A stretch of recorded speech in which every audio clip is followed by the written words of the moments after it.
Okay, let's take a look at a diagram with missing information. So let's draw a rectangular prism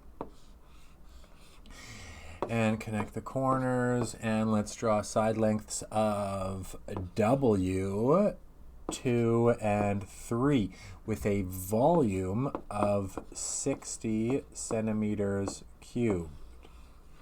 I'll give centimeters.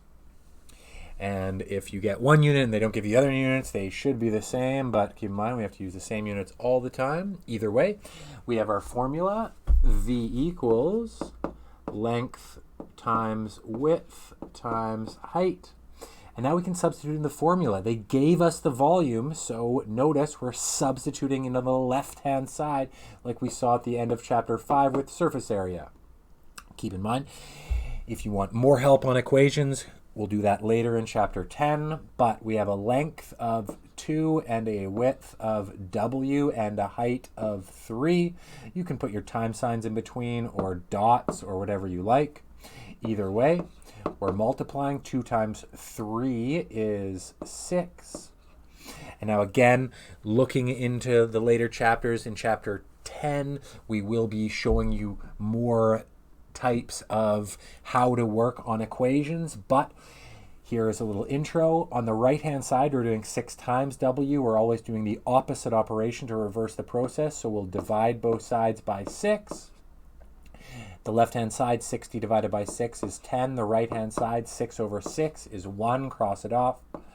And 10 equals W. I'm going to mirror it. W equals 10. I'm going to give it some units, and I'm going to circle my answer. I can now check my answer. I'm going to rewrite the formula, V equals LWH. I'm going to substitute now only on the right-hand side. We have a length in the diagram of 2 times a width we just figured out of 10 times a height of given in the diagram 3.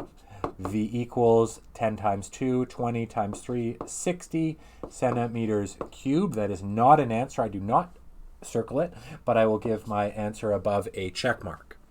Now, as you can see in the notes, we did a cylinder whereby given the volume and exactly the same process. Write down the formula for the shape that you're working on, substitute the appropriate parts, and do the appropriate algebra to get into the variable that you are looking for, and always check your answer.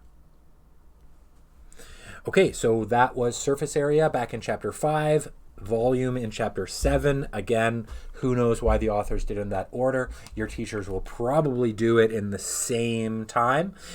So take a look at all those videos from chapter 5 and chapter 7, and possibly check out chapter 10 to work on equations if you want to do the more complicated problems.